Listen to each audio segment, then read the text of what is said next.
Gloria. Gracias, Señor. Amén. Aleluya. Gloria a Dios. Le voy a pedir que abramos nuestras Biblias en el libro que estamos estudiando, que es el libro de los Hechos de los Apóstoles. Aleluya. Capítulo número 20. Amén.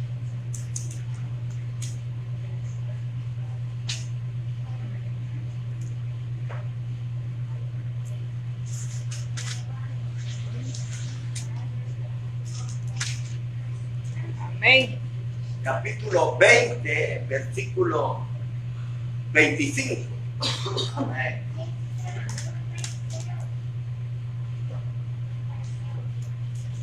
Ya lo tenga, dice un amén. Versículo 25 dice la palabra del Señor. Ahora estoy seguro de que ninguno de ustedes, entre los que he anunciado el reino de Dios, me volverá a ver. Por esto quiero decirles, hoy no me siento culpable respecto a ninguno, porque les he anunciado todo el plan de Dios sin ocultarles nada. Aleluya. Gloria a Dios. Puede sentarse. Ahí dejamos la palabra del Señor. Aleluya.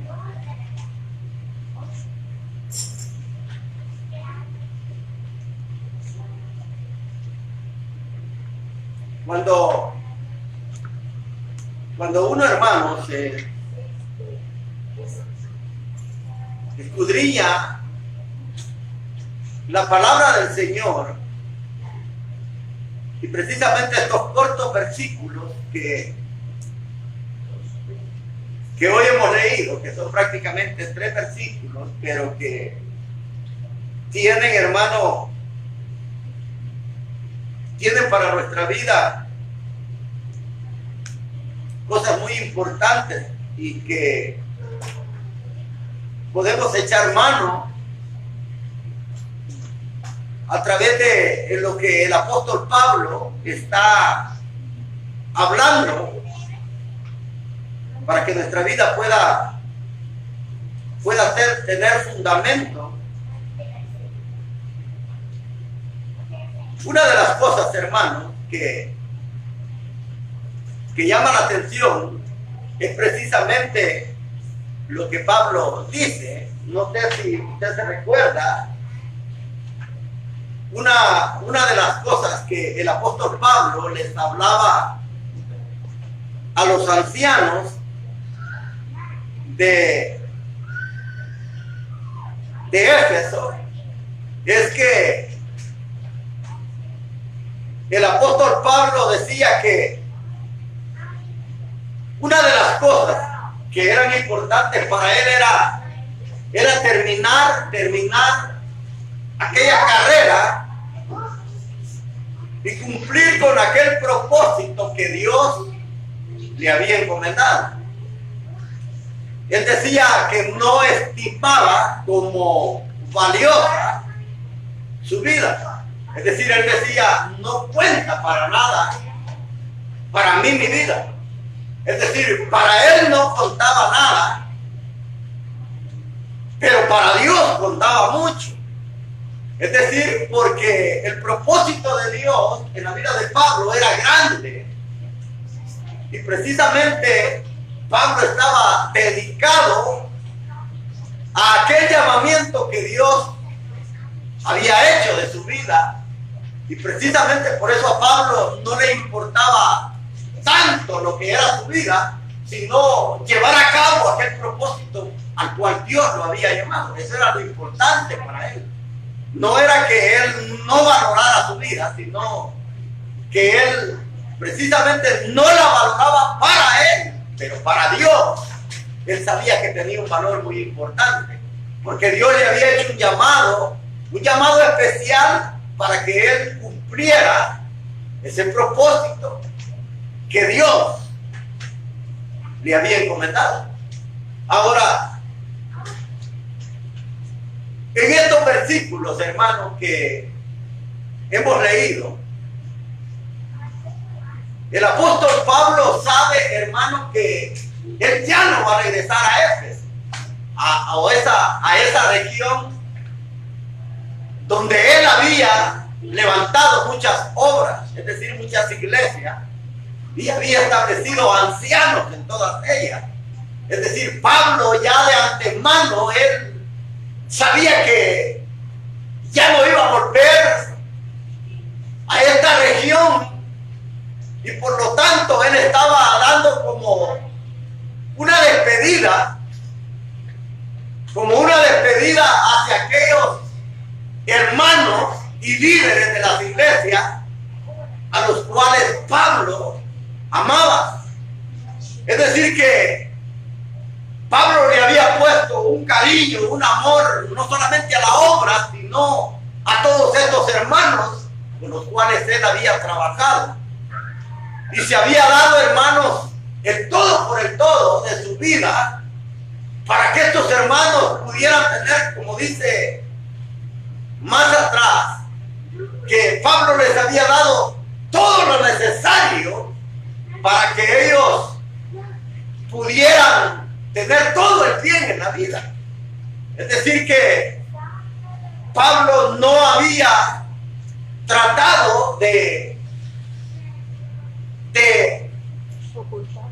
tratar de no llevar a cabo aquel propósito que Dios le había dado, sabiendo que habían habido dificultades y problemas en el caminar.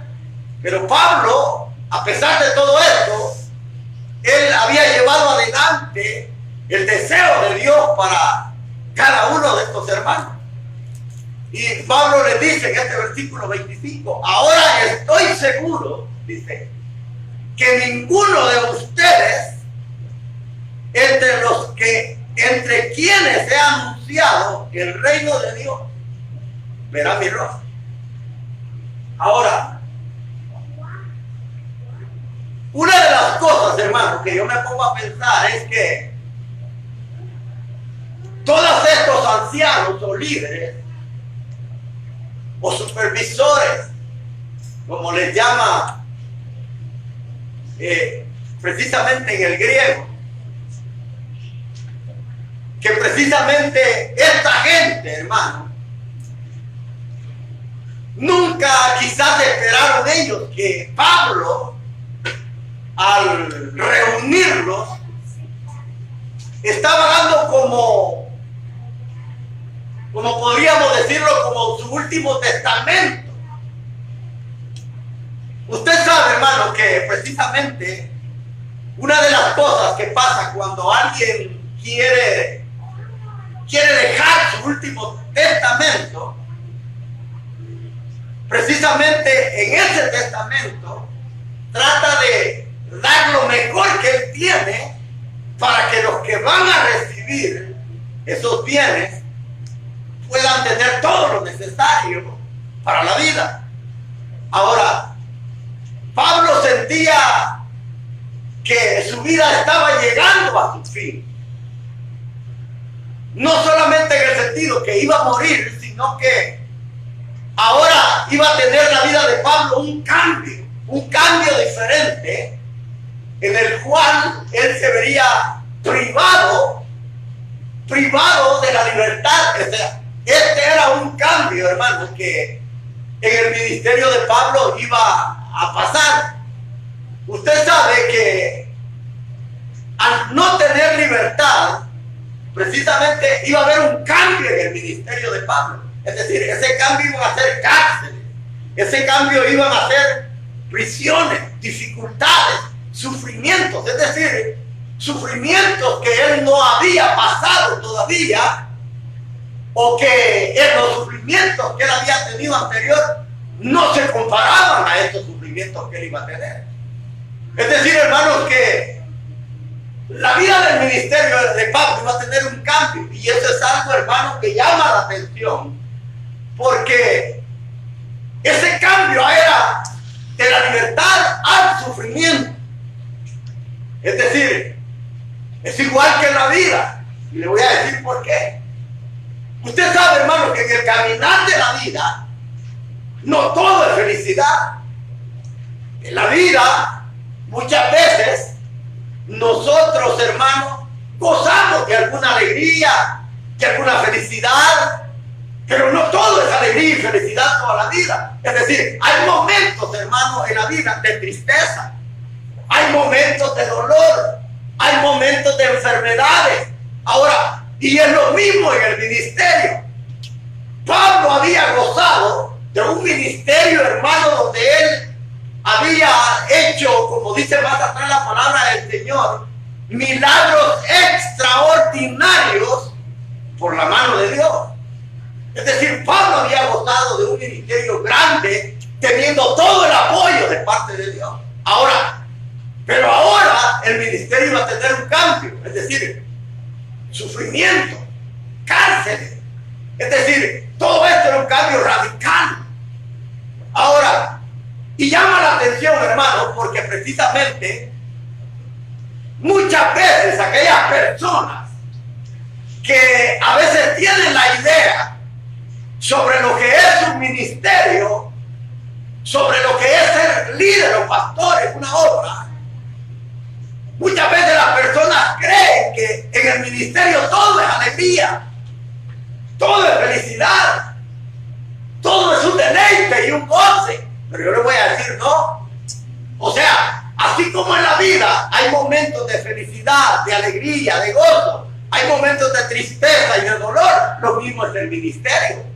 En el ministerio, hermano, no todo el tiempo la persona o el líder o el pastor tiene momentos de alegría. Hay momentos de felicidad, hay momentos de dolor, hay momentos en los que los pastores tienen que llorar.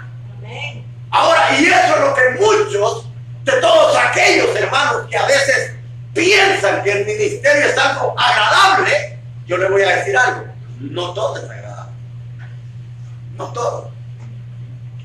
Por eso a mí me llama, hermano, la atención las palabras yo cito mucho a Charles Spurgeon, porque este hombre, hermano, es un hombre que había experimentado no solo el deleite, pero también el sufrimiento en el ministerio. Ahora, y Charles Spurgeon, en alguna de esas frases célebres que él tiene, él le dice a todos aquellos que muchas veces ponen su mirada en el ministerio y quieren llegar a ser pastores. Charles Spurgeon dice, si tú, dice, quieres el ministerio, mejor desiste de ello. Eso es lo que él dice. Ahora, ¿por qué él aconseja a aquellos que quieren ser pastores que en todo lo posible que estén ellos, mejor que desistan del ministerio? ¿Por qué? Alguien podría decir, como él ya fue pastor, como él ya fue líder y ya gozó de esas bendiciones, no quiere que otros gocen. No.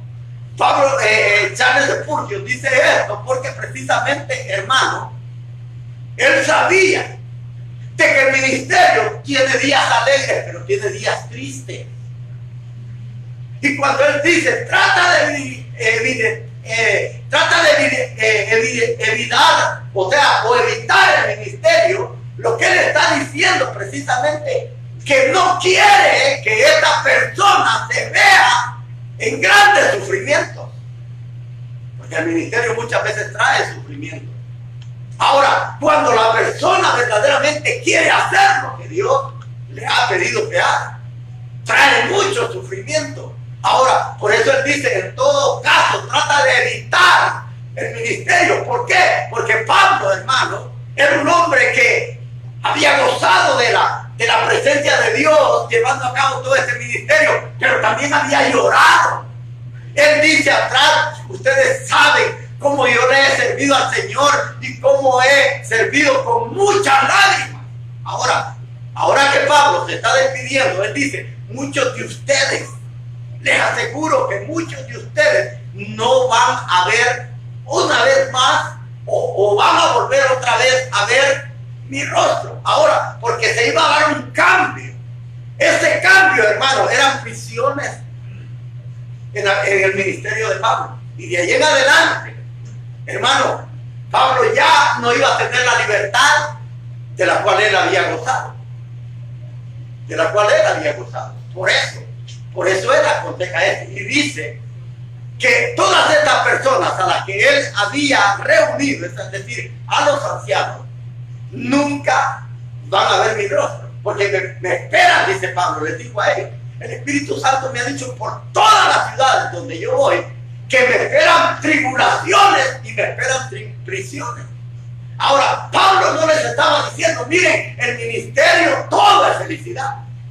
Lo que les estaba diciendo, esperen problemas, esperen dificultades, y si ustedes no están dispuestos a soportar este sufrimiento, ustedes no saben a dónde se están metiendo. Eso es lo que el apóstol Pablo les está diciendo. Ahora, ¿por qué? Porque precisamente iba a haber un cambio en el ministerio de Pablo. Y él dice, ya no van a ver mi rostro. Ahora, hermano, ¿cómo se han de haber sentido aquellos ancianos? Porque miren, estos líderes, ellos amaban a Pablo. ¿Por qué? Pablo había convivido con ellos en esta región de Éfeso por un tiempo casi de 3 años. Es decir, él había hecho una gran amistad con todos los líderes de las iglesias. Eran iglesias que le debían respeto. Eran líderes que precisamente Pablo había dejado de encargado o para que ellos ministraran en estas iglesias. Ahora, ellos nunca esperaban que Pablo se fuera a despedir de esta manera.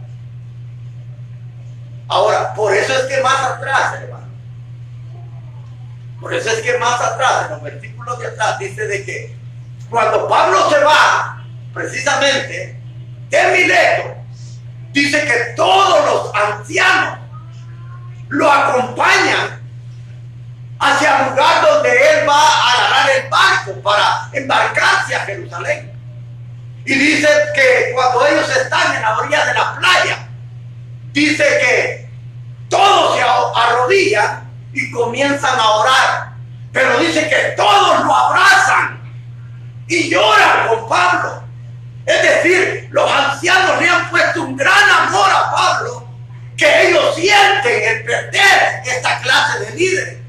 Ellos sienten el vacío que él va a dejar, no solamente en el corazón de ellos, sino en el corazón de todos aquellos que han conocido la vida de Pablo. Ahora, ¿por qué? Porque habían hecho una gran amistad. Pablo era bien honesto. Pablo nunca se había aprovechado de los hermanos como para que él pudiera de alguna manera ser rico. Y esta honestidad, hermanos, que Pablo había tenido, era la que había hecho que estos líderes amaran a Pablo. Lo amaran. Lo vieran de esta manera y que ellos sabían, hermanos, que al no verlo, él iba a dejar un gran vacío en el corazón de ellos. Eso era. Por eso Pablo dice, ustedes ya no van a volver a ver mi rostro. Ahora, si ellos lo amaban, esto, hermano, había tenido un impacto en la vida de ellos. Un impacto tan fuerte que todos habían llorado. Y fíjense que cuando lloran con Pablo, diciéndole, Pablo, por favor, mira esto, mira lo otro, es decir, tratando de que esto no le sucediera a Pablo.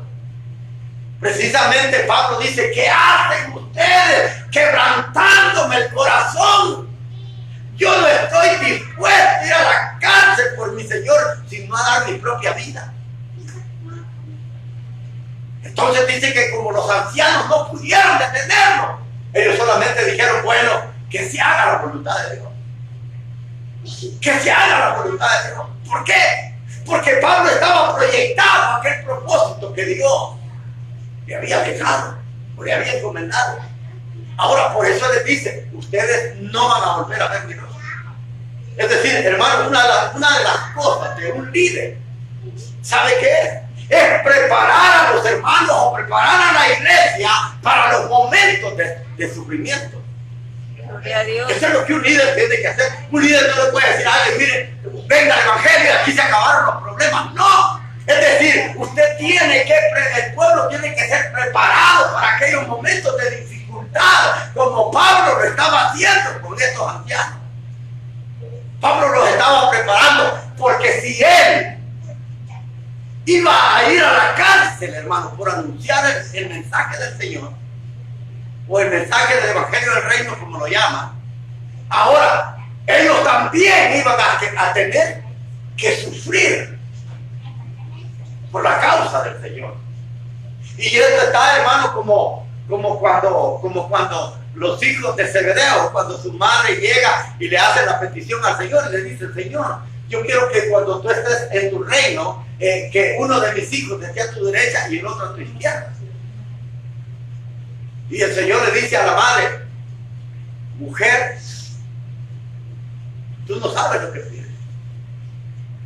El que se sienten a mi derecha y a mi izquierda, eso es dado solamente por el Padre. Ahora, que ellos pueden tomar de la copa que yo voy a tomar, sí pueden.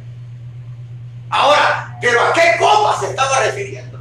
Es decir, lo que Jesús les estaba diciendo, que ustedes van a morir por mi causa, como yo voy a morir también, sí lo pueden hacer. Y ellos no lo entendieron. Es decir, que ellos iban a padecer por el Señor. Por eso el Señor les dice: ustedes pueden beber de la copa del sufrimiento que yo voy a vivir. Es decir, que ellos iban a tener que sufrir por la causa del Señor. Y esto es lo que Pablo está haciendo. Pablo está preparando a los ancianos, a las iglesias, precisamente diciéndoles que si a él esperan cárceles y tribulaciones, problemas, también ellos van a enfrentar esos problemas. También ellos lo van a enfrentar. Entonces, de eso tenían ellos que estar seguros. Que el ministerio no todo era alegría, no todo era felicidad, sino que íbamos a haber momentos de dolor, de angustia, momentos que precisamente, hermanos, a ellos les iban a partir el corazón. Porque yo les voy a decir algo. A veces, hermano, uno piensa que dentro de la iglesia uno no sufre, pero le voy a decir algo. Hay hermanos dentro de las iglesias que a veces le parten el corazón a uno. Por su forma de ser, por su forma de comportarse. Es decir, le traen decepciones a veces, porque hay gente, hermano, dentro de las iglesias que muchas veces son líderes y tienen un comportamiento peor que el de un nuevo. Y esas actitudes de ellos afectan muchas veces no solamente al hermano nuevo, sino también entristecen el corazón de los líderes. Y eso es un problema. Y eso es lo que Pablo les está diciendo. Que deben de prepararse para el sufrimiento. Porque si él va a la cárcel, también ellos van a experimentar los mismos sufrimientos. Los mismos sufrimientos. Porque fíjate que el apóstol Pablo les dice a los Gálatas, dice él: si yo no quisiera sufrir como sufro, una cosa haría, es no predicar el evangelio. Porque predicar la palabra del Señor a Pablo le había traído problemas con los Gálatas. ¿Por qué? Pablo les dice: cuando yo llegué a ustedes me trataron como a un ángel.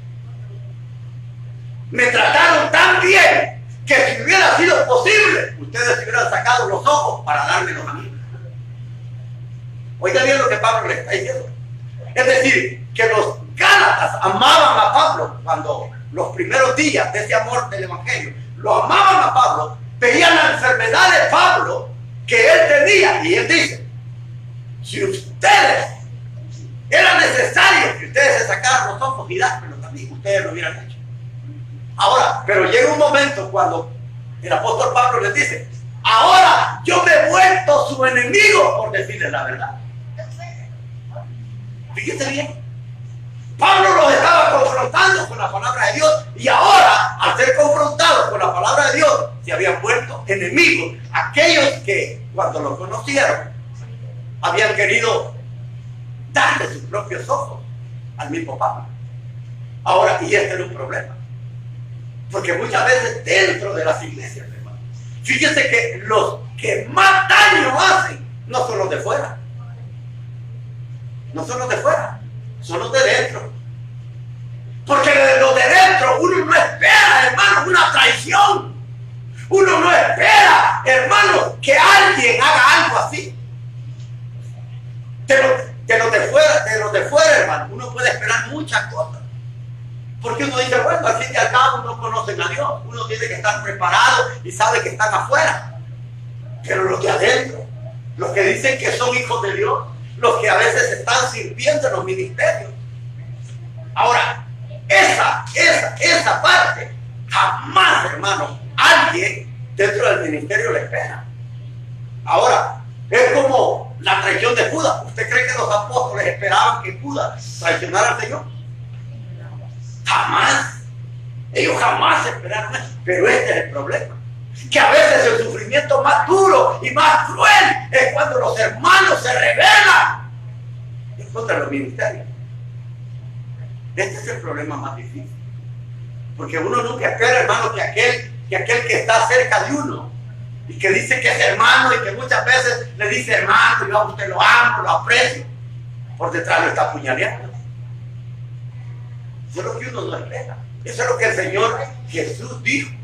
Dice, aquel que es verdaderamente en el que yo tengo confianza, aquel que es mi verdadero amigo íntimo, ese es el que levanta su carcañal en contra de mí. Fíjense, que tremendo.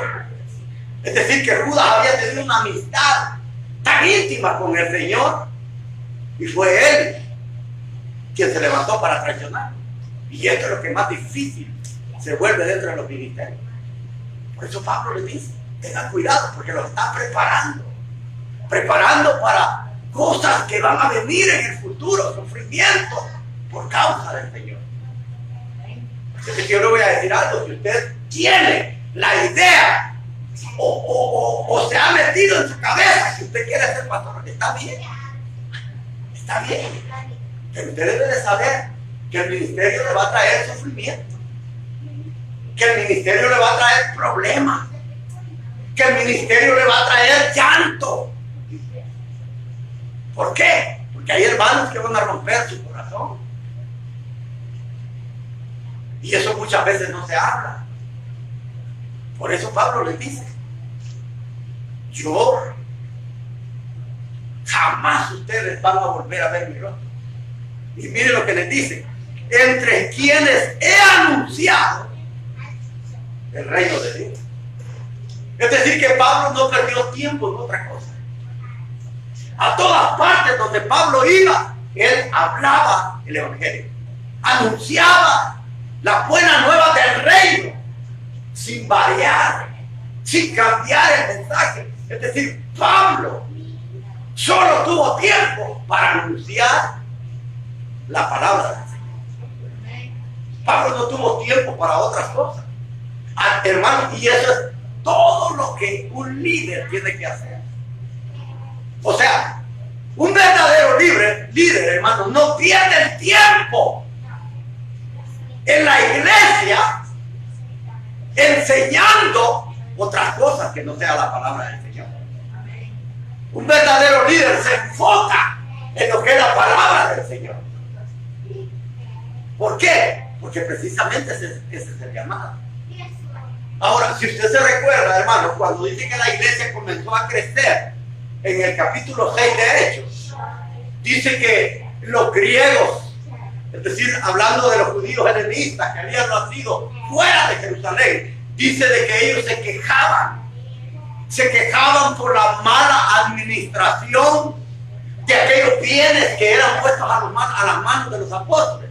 Dice que se había hecho mal porque a las viudas judías se les ponía más atención y no a las griegas.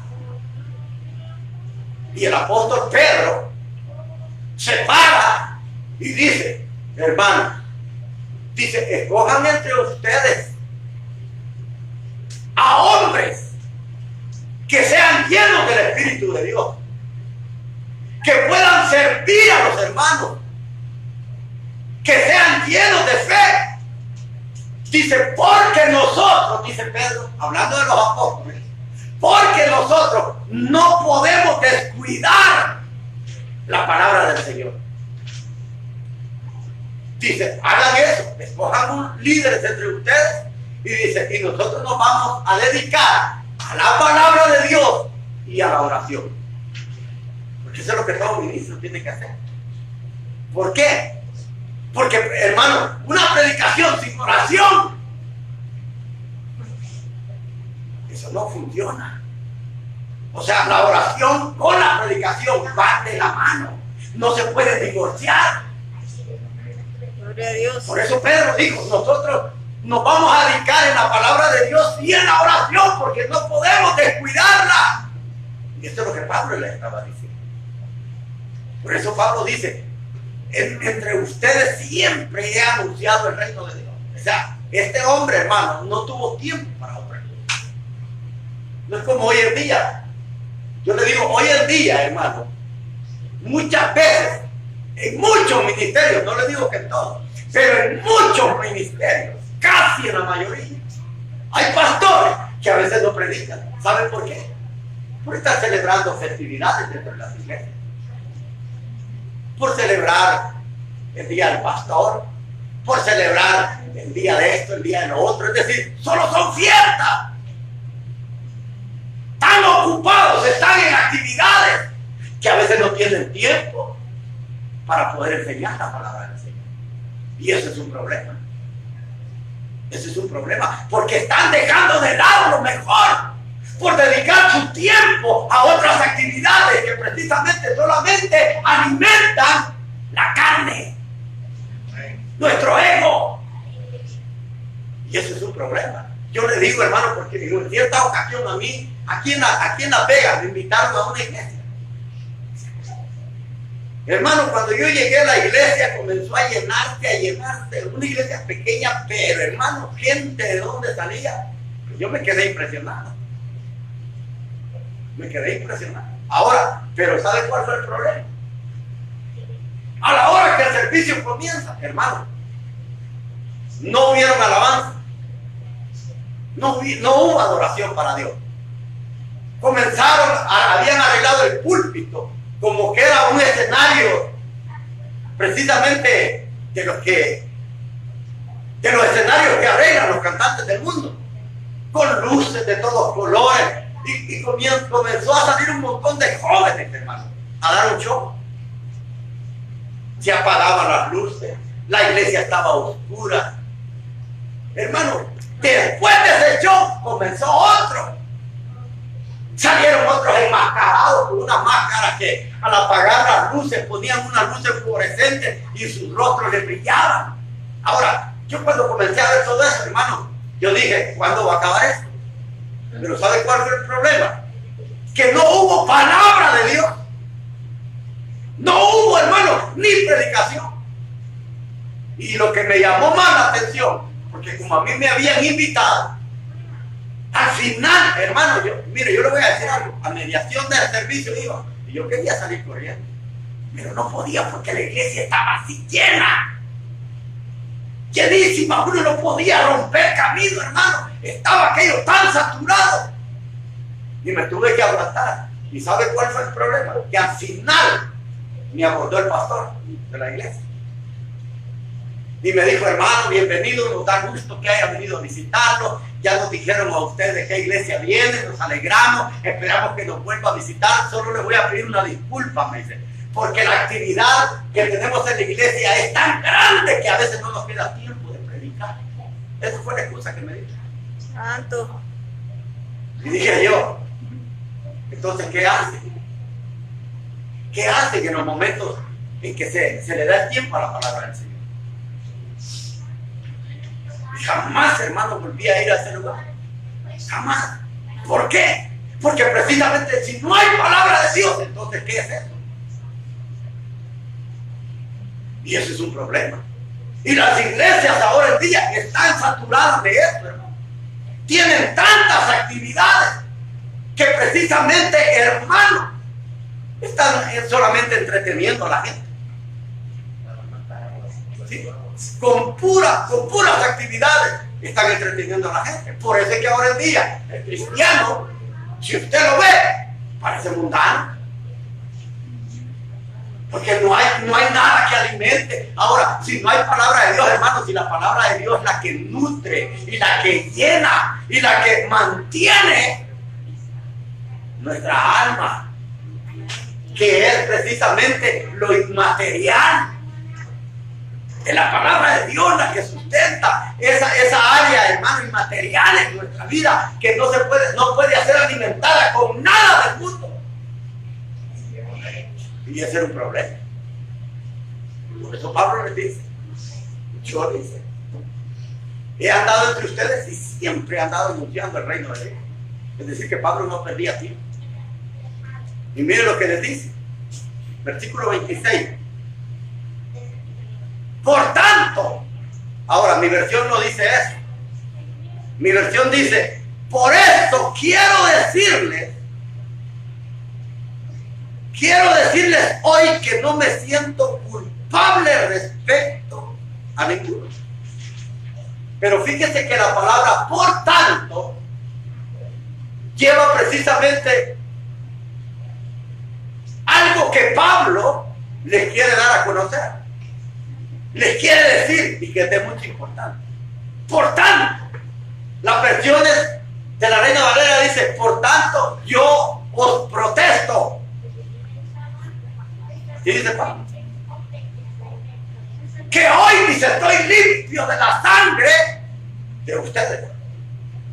Por tanto, yo protesto. Ahora, ¿y qué es lo que Pablo está haciendo con esta palabra? La palabra protesto es una palabra con significado legal. Oiga bien lo que le voy a decir. Es una palabra que lleva un significado legal en el griego. Ahora, lo que Pablo está haciendo cuando dice yo protesto, es decir, es una palabra legal que se usa como que Pablo está dando una declaración de un testimonio delante de un tribunal en donde él les está haciendo ver algo. Usted sabe que esta palabra protestar es una palabra legal, hermano, que se usa para hacer un documento notarial. Exacto, como un juramento. Ahora, y le voy a poner un ejemplo para que usted me lo entienda. Cuando hermanos, cuando a veces nosotros adquirimos algún inmueble, es decir, sea casa o sea carro, para que me lo entiendan, cuando nosotros adquirimos cualquier inmueble de él, ahora a nosotros, hermanos, se nos da un testamento. Se nos da un testamento en donde están los términos y las condiciones de aquello que nosotros estamos comprando, sea casa o sea casa. Y en ese testamento, hermano, se nos dice todas las condiciones a las cuales nosotros nos estamos ajustando y los términos de todo eso, que es algo legal.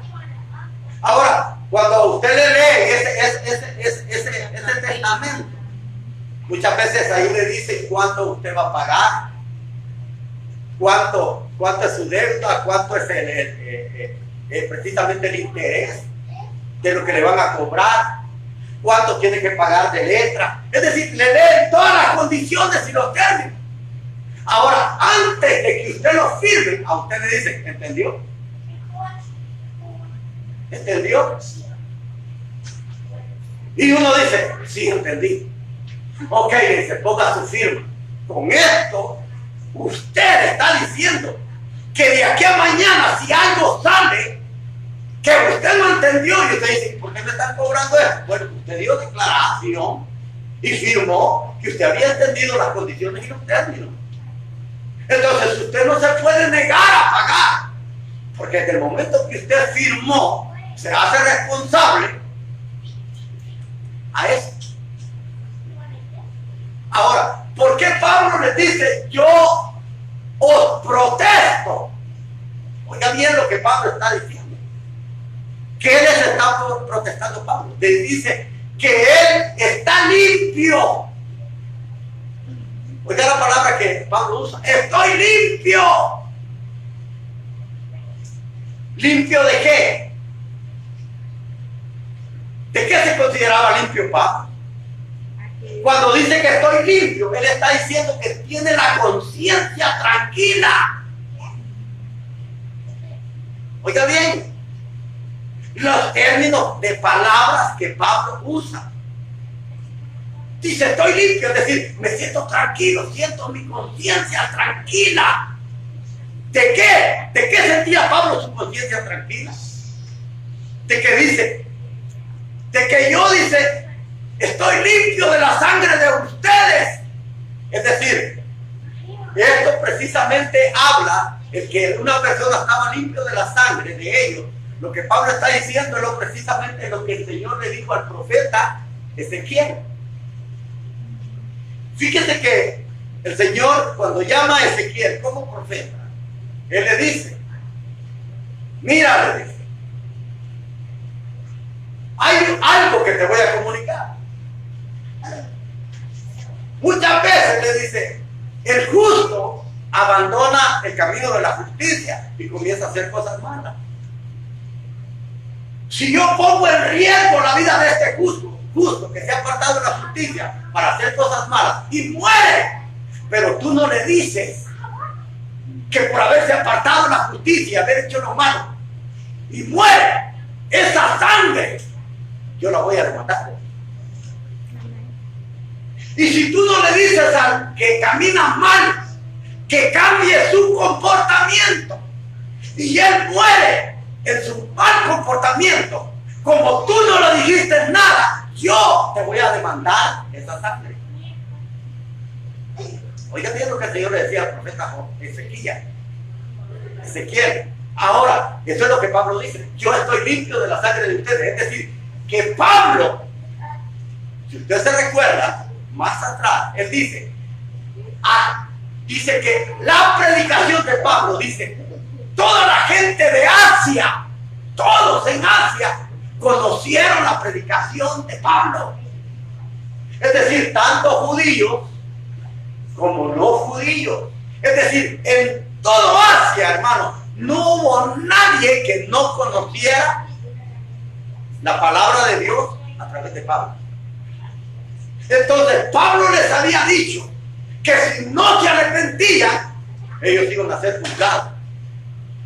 Entonces eso llegó a cada uno y por eso Pablo se sentía limpio de la sangre. Es decir, que su sangre, si estas personas morían sin haber recibido a Cristo, haber abrazado el Evangelio, es decir, Pablo no era culpable. No era responsable de eso, porque él ya les había hablado. Si ellos seguían en su mal camino, ahora escuchando la predicación de Pablo y diciéndoles que se arrepintieran y que volvieran a Dios y creyeran en Jesucristo, ahora eso ya no estaba en ellos. Es decir, toda la responsabilidad recaía en la persona que había escuchado el mensaje. Es decir, la decisión que esta persona tuviera, sea buena o fuera mala, era responsabilidad de él. ¿Sí me entiende? Por eso Pablo dice, yo estoy limpio de la sangre de ustedes. Es decir, como queriéndoles decir, Dios no me va a pedir cuenta de la sangre de ustedes que yo nunca les advertí que se arrepintieran. Pablo se sentía con su conciencia tranquila, porque no le iban a pedir cuenta de esa sangre. Ahora, aquí viene algo. Fíjense que cuando yo estaba estudiando esto, pensaba, y todos aquellos hermanos que no predican desde los púlpitos y que le dicen a la gente que se arrepienta, ¿cómo sienten su conciencia? ¿Cómo se sentirán? Porque hay iglesias, hermanos, en verdad hay tantas iglesias ahora en día que a la gente no le dicen que se arrepienta. A la gente no le dicen que cambie a través de la palabra del Señor. Es decir, que no son confrontados con el mensaje de la palabra del Señor porque tienen miedo a que se les vayan las iglesias. Ahora, al hacer esto, al no ser confrontados con la palabra de Dios, ¿cómo se sentirá su conciencia? Si la tiene cauterizada, no sienten nada. ¿Cómo se sentirán ellos cuando verdaderamente ellos han desviado su evangelio? Y lo han dejado de lado, la verdad. ¿Cómo se sentirán? Pablo dice, yo siento mi conciencia tranquila. Es decir, Pablo dice, si yo muero ahorita, yo muero en paz. Yo muero tranquilo. Porque yo les advertí a todos, a judíos y a no judíos, a que se arrepientan y a que crean en Jesús. Ahora, yo le voy a decir algo, y ¿sabe qué es lo que muchas veces a mí me da tranquilidad? Es esto que Pablo le va a decir. Mire, Pablo no solamente se sentía tranquilo, su conciencia limpia, de que él les había anunciado, sino también otra cosa. Dice, porque les he anunciado todo el plan de Dios sin ocultarles nada. Pablo se sentía limpio. Sentía que esa sangre no iba a ser reclamada por él. Él sentía que había cumplido el propósito de Dios, anunciarles el evangelio y también dar a conocer todo el misterio de la palabra de Dios. Todo el misterio. Dice, sin nada ocultarles. Ahora, esto es lo que me llama la atención. ¿Por qué? Porque precisamente, hermano, Pablo nunca trató de decir, esto no se lo digo a los hermanos, porque esta es una revelación que es solo para mí. Pablo les enseñó todo el consejo. Por eso dice aquí, no les dice, porque les he anunciado todo el plan de Dios, el plan de salvación, que era un misterio, hermano. Es decir, el plan de salvación, recuérdese que en el Antiguo Testamento de esto no se hablaba. Este había sido un misterio, como dice Pablo, misterio oculto desde la eternidad.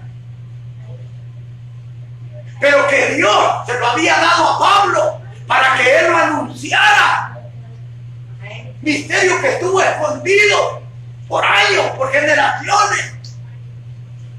Pero ahora Dios le había dado todo este misterio, se lo había revelado a Pablo. El plan de salvación para la vida del hombre, Dios se lo había revelado a Pablo. Y Pablo ahora lo que tenía que hacer, ¿qué era? Dar a conocer ese misterio, ese plan. Por eso él dice, sin ocultarle nada. Nada les había ocultado. Todo se los había dado. Ahora, y le voy a decir algo. Cuando Pablo usa esta palabra, que él les protesta, al decirles que él les había entregado todo ese misterio o ese plan que Dios le había revelado a Pablo, para que él lo entregara. Es decir, ahora los ancianos o los líderes de las iglesias, ellos iban a ser responsables, porque Pablo ya no iba a estar con ellos. Ahora ellos iban a ser responsables de las iglesias. Ahora, el fracaso que cada líder tuviera no iba a ser por culpa de Pablo. Iba a ser por negligencia de ellos. Ellos no podían decir, fíjese que yo no pude tener éxito en el ministerio porque Pablo no me enseñó algo y él se lo ocultó. No, Pablo les había declarado todo.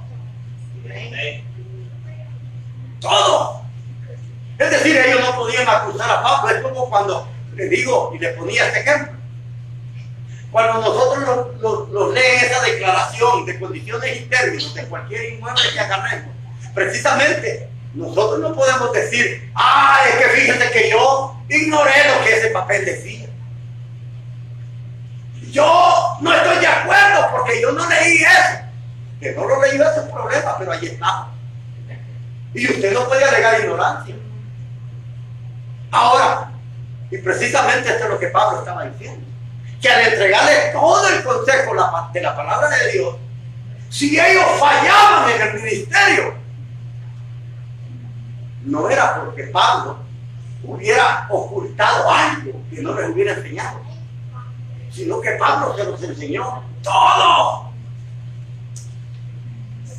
Ellos no podían culpar a Pablo. Y esto es lo que a mí, hermano, me llena de alegría. ¿Saben por qué? Porque, hermano, todo lo que muchas veces Dios me da a través de su palabra, yo trato de entregárselo a ustedes.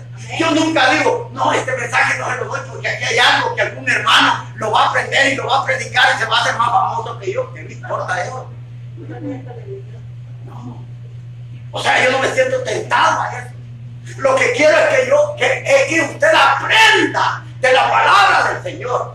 ¿Para qué? Para que usted pueda tener éxito en la vida cristiana. Para que usted sea un hermano que verdaderamente pueda agradar a Dios. Para eso. Amén. Por eso, hermanos, nosotros estudiamos los libros y ahí vamos versículo a versículo. ¿Por qué? ¿Cuál es la idea? Es desglosar.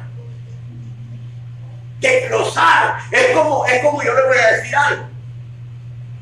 Uso esta palabra desglosar porque es como cuando a alguien le gusta el pescado. Y le pongo este ejemplo para que usted me entienda. Cuando a alguien le gusta comer pescado frito como yo. Bendito Dios. Porque a mí me gusta el pescado. ¿Sabe qué es lo que hago cuando me ponen el pescado, hermano? Yo dejo la pura espina. Yo le saco la carne hasta donde la tenga. Se la saco. Hasta en medio de la cabeza. Yo le saco todo lo que tiene en la cabeza, le carneo todo. Ahora, y esto es desglosar, es decir, al ir versículo a versículo, nosotros, hermanos, profundizamos más en la palabra del Señor. Y de esa manera, hermanos, nosotros digerimos la palabra de Dios mejor y hay una mejor nutriente para nuestra vida. Amén. Y por eso, hermanos, hacemos esto. ¿Sabe por qué? ¿Sabe cuál es el problema, hermano, de muchos pastores ahora en día? ¿Sabe cuál es el problema? Que muchos pastores usan un versículo como plataforma de lanzamiento para poder decir solamente lo que ellos consideran, pero no están enseñando todo el consejo de la palabra del Señor. ¿Por qué? Hermano, mire, hace poco me llamaba la atención y hace poco compartía yo algo con unos hermanos esta semana. Estaba viendo una predicación de un hermano que es apóstol, es famoso, una iglesia grande. ¿Saben qué les estaba enseñando a los hermanos? Habían pasado un montón hacia el púlpito y habían inflado un montón de globos y diciéndole que a más globos reventados, más problemas, menos en la vida. ¿Será posible que uno al reventar un globo se acabe el problema en la vida de uno? Ahora, y esto es lo que están enseñando. Ahora, yo digo, ¿por qué? ¿Por qué no se enfocan en la palabra del Señor? ¿Por qué? ¿Sabe que Pablo no rehuyó? Él dice, no he rehuido de enseñarles todo el consejo de la palabra de Dios. ¿Sabe que muchos pastores ahora en día, ¿sabe por qué no enseñan verdaderamente la palabra de Dios? Y le voy a poner dos ejemplos. Uno, porque son negligentes al estudiar. No tienen el conocimiento. ¿Por qué? Porque son negligentes, no estudian. Y otro es que si al otro lo tienen, no lo enseñan por temor a que otros vayan aprendiendo. Y precisamente ellos digan, si es que aprende, a lo mejor va a ser su propia iglesia. Ahora, ¿acaso no es eso lo que el Señor quiere? Que cada persona, cuando escribe Pablo los Efesios, dice que los ministerios Dios los ha dado, dice, para que todos, oiga, no solo dicen los líderes ni los pastores, sino que toda la iglesia llegue a la estatura del varón perfecto. Es decir, a la estatura de Cristo, a la madurez de Cristo. Es decir, que los ministerios son para esto, para que todos tengamos una madurez en cuanto al conocimiento del Señor. Y este es el problema. ¿Y saben por qué muchos hermanos hay mensajes que no lo dan? ¿Saben por qué? Porque hay quienes, hermanos, graban en cassette o en CD estos mensajes y hacen negocio. Lo venden. Ah, hermano, es una gran revelación que Dios me dio. Y como hay hermanos que no se preocupan, son negligentes y no estudian la palabra de Dios, no se dan cuenta que ese mensaje ahí está. Y así hacen estos hermanos, negociando con la palabra de Dios. Pero Pablo, él dice, yo les entregué todo. Si ustedes fracasan como líderes, yo no voy a ser responsable. Serán ustedes por negligentes. Serán ustedes.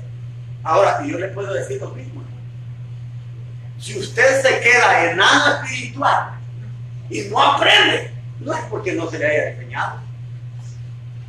No es por eso. Es porque su interés por la palabra de Dios no está en usted. Pero yo le voy a decir algo. Uno de mis propósitos y uno de mis deseos es que usted sea un buen cristiano. Que usted sea un cristiano maduro. Ese es mi deseo, que usted aprenda. Hermanos, mire, por eso, si yo tuviera la oportunidad quizás de predicar de diferentes libros de la palabra del Señor, a ver, yo le compartiría cosas, hermanos, que a veces Dios me da, que ahí están en la palabra del Señor. Por eso yo le voy a decir algo. Los domingos siempre voy a estar haciendo eso.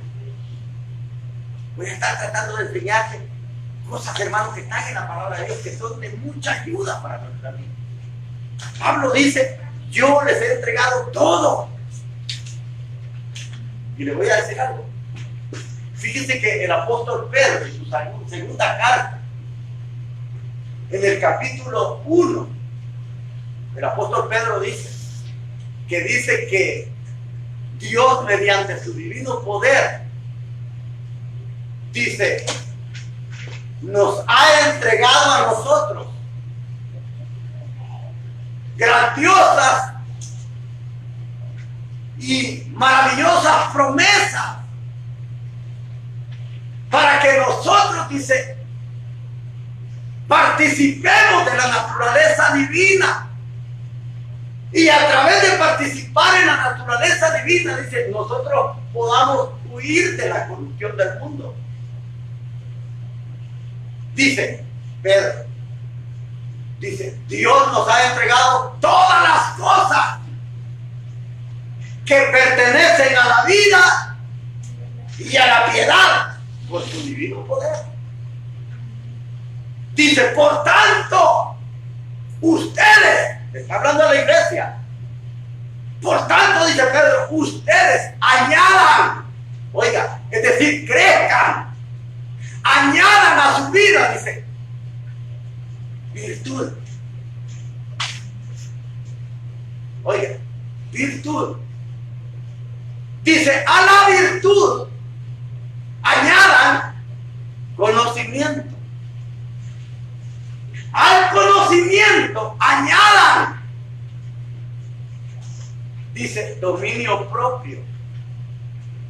Al dominio propio añadan fe. A la fe añadan, dice, amor, afecto fraternal. Es decir, lo que Pedro está diciendo es de que al ir añadiendo todas estas virtudes de las cuales Pedro habla, nosotros vamos a ir creciendo. Vamos a ir creciendo. Y dice él, y si ustedes hacen estas cosas, no van a permanecer ociosos. No van a permanecer ociosos.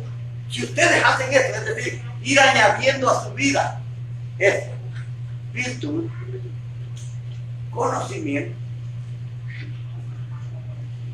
Todas estas cosas, dice Pedro, les van a ayudar. ¿Por qué? Porque precisamente, hermano, una de las cosas que el Señor anhela y desea en nuestra vida es que precisamente nosotros crezcamos. Este es el propósito de Dios. Por eso Pablo dice, yo les he dado a ustedes todo lo necesario para que ustedes no me culpen a mí. Y esto es algo importante. Por eso es que todo ministro, todo pastor, todo líder no se puede quedar con nada en su vida, sino que tiene que entregar todo el consejo de la palabra del Señor. ¿Para qué? Para que la vida de los cristianos sea una vida ejemplar. Para esto, para que ellos puedan gozar también de aquellas bendiciones que Dios tiene para cada hermano. Ese es el propósito. Y se lo voy a leer aquí. Miren lo que dice 2 Pedro, y con esto finalizo. Dice, por esto deben esforzarse en añadir fe a la buena conducta, es decir, virtud. 2 Pedro, si quiero leerlo conmigo, 2 Pedro, capítulo 1. Amén.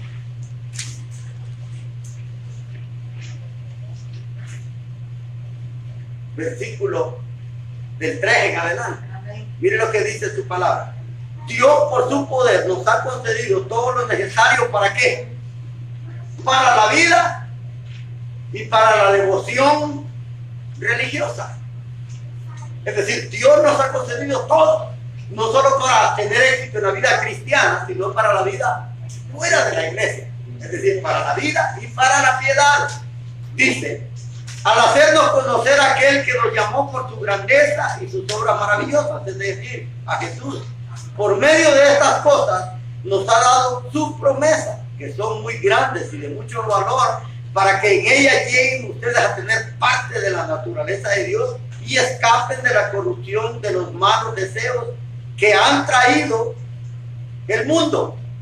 Versículo 5 dice, por tanto, esfuércense en añadir a la fe. Oiga, porque ya tenemos fe. Ahora, ¿qué tenemos que añadir a la fe para ir creciendo más? Dice, virtud. Virtud. Yo no sé cómo dice su versión. Amén. Virtud. Ahora, ¿y qué es virtud? ¿Qué es virtud para usted? ¿Sabe qué es virtud? En pocas palabras, Pedro está diciendo que debemos de tener buen comportamiento. Oiga, como cristiano, buen comportamiento. Ahora, ¿por qué? Porque dice que vamos a añadir a nuestra fe virtud o buen comportamiento. ¿Qué buen comportamiento podemos poner como el ejemplo para nosotros? Podríamos decir el de David. ¿Se recuerda cuando David estaba al mando del ejército de Saúl? Dice que David salía y entraba y se comportaba de una manera bien o buena. Es decir, tenía un buen comportamiento cuando él salía con los ejércitos. Dice acá, a esta conducta hay que añadir entendimiento o sabiduría. Dice, al entendimiento, dominio propio. Al dominio propio, paciencia. A la paciencia, dice, ¿Cómo? Piedad. Piedad o devoción religiosa. A la devoción, afecto fraternal. Al afecto fraternal debemos añadirle amor. Si ustedes poseen estas cosas y las desarrollan, oigan lo que dice Pedro. Si ustedes tienen todo esto, si ustedes lo desarrollan, dice, ni su vida será inútil, ni habrá conocimiento en vano a nuestro Señor Jesucristo. Pero el que no posee este conocimiento, dice que es ciego. Tiene la vista corta. Tiene una vista corta, es decir, es miope. Y dice, y ha olvidado que fue limpiado de sus pecados pasados. Es decir, y dice, por eso, hermanos, ya que Dios los ha llamado y escogido, procuren que esto arraigue en ustedes, pues haciendo esto, nunca caerán. ¿Se fija, hermano, que la vida del cristiano tiene que ir una vida de crecimiento? Amén. Es una vida de crecimiento, es decir, nosotros ya poseemos fe, pero a la fe podemos añadirle virtud, a esa virtud conocimiento, al conocimiento dominio propio, al dominio propio dice, ya lleva la lista, hermano, de todo lo que tenemos que ir añadiendo a nuestra vida. Ahora, pero ¿cuál es el problema? Mucha gente no quiere crecer espiritualmente. Hay mucha gente, hermano, que lleva años en el evangelio, años, y no crece. Se quedaron en años espiritualmente. Ahora, ¿por qué? ¿Sería que sus pastores no les enseñaron toda la palabra del Señor? ¿O sería que ellos sí la enseñaron y ellos no pusieron? Primero no se puso de su No pusieron de su interés para conocer la palabra. Porque una persona, hermano, si no crece, es por dos cosas. O nunca le enseñaron la palabra del Señor, o él no tuvo interés en aprender. Eso es lo que pasa. Ahora, pero el Señor quiere que nosotros vayamos añadiendo a nuestra vida cristiana muchas virtudes. ¿Para qué? Para que seamos mejores cristianos. Y dice, Dios nos ha dado todas las cosas que pertenecen a la vida y a la piedad. Todo. Ahora, si usted y yo no crecemos en el Evangelio, ¿será que podemos culpar a Dios? Es que tú, Señor, no levantaste hombres que nos explicaran. No. Muchas veces el interés por querer aprender y crecer es nuestro, hermano. Ese es el problema. Por eso Pablo les dijo, yo no he rehuido. Y yo los protesto a ustedes. Dice que les enseñó todo el conocimiento. Si ustedes después fracasan y me quieren culpar a mí, porque yo oculté algo, les digo, no. Yo los protesto. Y los protesto delante de un tribunal, no humano, sino de Dios. Amén. Que Dios es testigo que Pablo hizo todo porque ellos recibieran todo el consejo de la palabra de Dios. Amén. Todo. Y ese, hermano, ese es nuestro interés, ese es nuestro deseo. ¿Sabe por qué? Imagínense que llegara a pasar, hermano, que nos vayamos para nuestro país. Hermano, a donde usted vaya, usted puede comenzar a trabajar. Y pudiera ser que si usted ha tenido interés en aprender, hermano, usted puede comenzar a enseñar el evangelio. Enseñar. ¿Para qué? Para que más gente aprenda. Amén. Y finalizo con esto. Pablo le da un consejo a Timoteo y le dice, esto te exhorto a que enseñes a hombres Dice, que enseñes a hombres que sean idóneos para que ellos puedan enseñar a otros. Es así como el conocimiento de la palabra de Dios se transmite. Es así como el evangelio no se pierde. ¿Por qué? Antiguamente, el Señor le dio una recomendación a los padres de Israel. Él les dice, cuando ustedes vayan por el camino,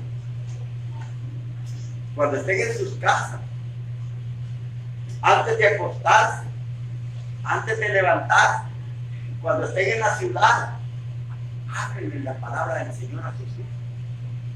Háblenle. ¿Sabe que el legado de la palabra de Dios se mantiene o se mantenía anteriormente a través de él? Que los padres les enseñaban a sus hijos. Cuando sus hijos crecían, ellos y tenían hijos, ellos les enseñaban ese legado que sus padres les habían dado. Se lo enseñaban a sus hijos. Y es de esa manera, hermano, que el evangelio no se pierde. ¿Y qué pasa si nosotros no se lo enseñamos a nuestros hijos? La generación que viene va a ser una generación sin Dios. Y ese va a ser el problema. Porque va a haber un sol de genera en la tierra. Cierra sus ojos, hermano, vamos a darle gracias al Señor. Padre, gracias te damos por esta hermosa noche. Gracias por la oportunidad que tú nos has dado esta noche de poder escuchar tu palabra. Gracias en el nombre de Jesús.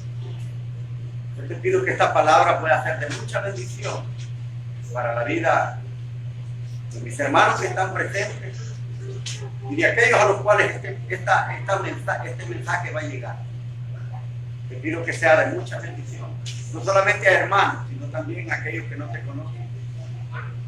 Porque dependiendo, Señor, de la decisión que tomes, eso traerá responsabilidad a la vida de ellos. Padre, gracias te damos esta noche. Te doy gracias por cada hermano. Gracias por la oportunidad que nos das de estudiar tu palabra. Y si a través de ella, Señor, tú nos instruyas y nos aconsejes. Padre, gracias. Bendice a cada hermano en el nombre de Jesús. Te pido que nos lleves con tu paz y con tu bendición hacia nuestros hogares. Gracias. En el nombre de tu Hijo.